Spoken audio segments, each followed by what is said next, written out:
अब आपको एक तस्वीर में दिखाने जा रही हूं और इस तस्वीर पर आए एक स्टेटमेंट का फिर हम करेंगे एनालिसिस।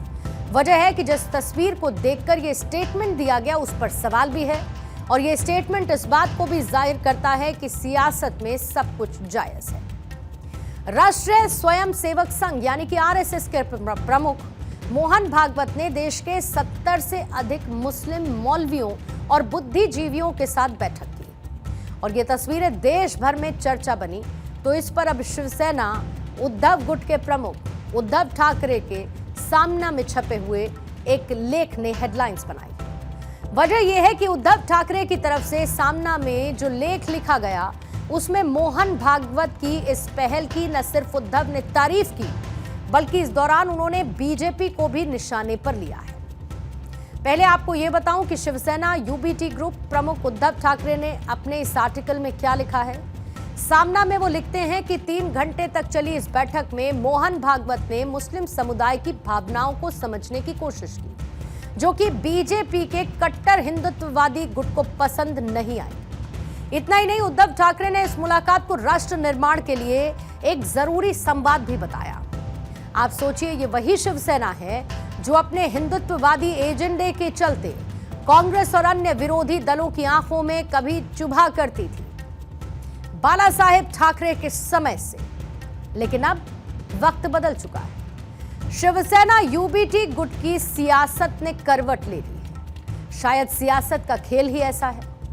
उद्धव अब राहुल और शरद पवार जैसे नेताओं के साथ अपनी पॉलिटिक्स की गाड़ी को खींच रहे हैं। ऐसे में उनका यह लिखना कि बीजेपी के कट्टर हिंदुत्ववादी गुटों को मोहन भागवत की यह मीटिंग पसंद नहीं आई, उद्धव के पॉइंट ऑफ व्यू से जायज नजर आती है। लेकिन सवाल यहां पर यह है कि गठबंधन बदल लेने से क्या पार्टी की विचारधारा भी बदल जाती है, पार्टी की सोच बदल जाती है? दिखता तो अब ऐसा ही है। सामना में छपा हुआ यह लेख ये बताने वाला है कि उद्धव ठाकरे अब कट्टर हिंदुत्ववादी एजेंडे से राम राम कर रहे हैं। बाला साहेब ठाकरे ने जिस शिवसेना का निर्माण किया था वो अब खुद को सेक्युलर पार्टी दिखाने की राह पर चल पड़ी है।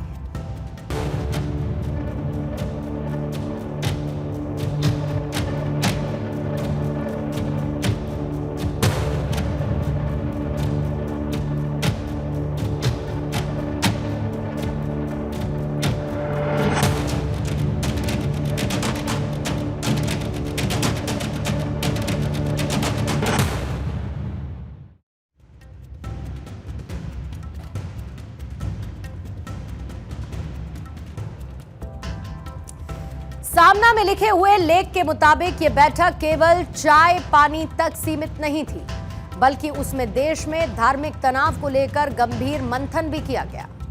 उद्धव ठाकरे ने भागवत के इस कदम को मुस्लिम समुदाय के दर्द और भूमिका को समझने की कोशिश बताया।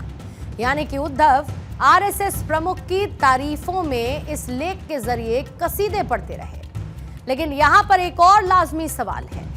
सवाल ये कि क्या उद्धव की मोहन भागवत को लेकर की गई तारीफ कांग्रेस को रास आएगी? ये जग जाहिर है कि कांग्रेस सांसद राहुल गांधी या पूरी की पूरी कांग्रेस अक्सर आरएसएस पर हमला बोलते हुए नजर आई है। आरएसएस और राहुल गांधी के बीच 36 का आंकड़ा है, ये भी हर किसी को पता है।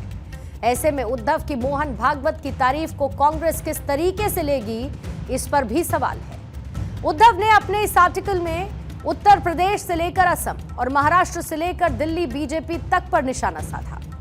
सामना के एडिटोरियल में उद्धव ने आगे लिखा है कि खासकर उत्तर प्रदेश, असम, महाराष्ट्र और दिल्ली में बीजेपी के जिन नव हिंदुत्ववादियों ने हाल ही में हिंदुत्व के नाम पर उत्पात मचाया, उनको सरसंघ चालक का यह कदम पसंद नहीं आएगा। आप खुद सोचिए, ये वही उद्धव है जिनकी पार्टी एक समय हिंदुत्व की झंडा बरदार हुआ करती थी महाराष्ट्र में, लेकिन आज सब कुछ बदला बदला दिखता है। उद्धव के बोल भी, उनकी सोच भी। महाराष्ट्र की राजनीति में उद्धव ठाकरे एक बार फिर से सत्ता में आने के लिए हर संभव कोशिश में हैं। आलम यह है कि उद्धव ठाकरे अपने भाई राज ठाकरे के साथ 20 साल बाद एक बार फिर एक साथ मंच पर नजर आए थे। यानी कि उद्धव हर तरफ हाथ पैर मार रहे हैं। देश के लिए समाज में एकता आए, ये बेहद जरूरी है। और देश में हर धर्म के लोगों के बीच भाईचारा बढ़े, ये भी देश के सांप्रदायिक सौहार्द के लिए जरूरी है। लेकिन जिस तरीके से सियासत अपने हित को धर्म के जरिए साधती है, उस पर सवाल उठना भी चाहिए।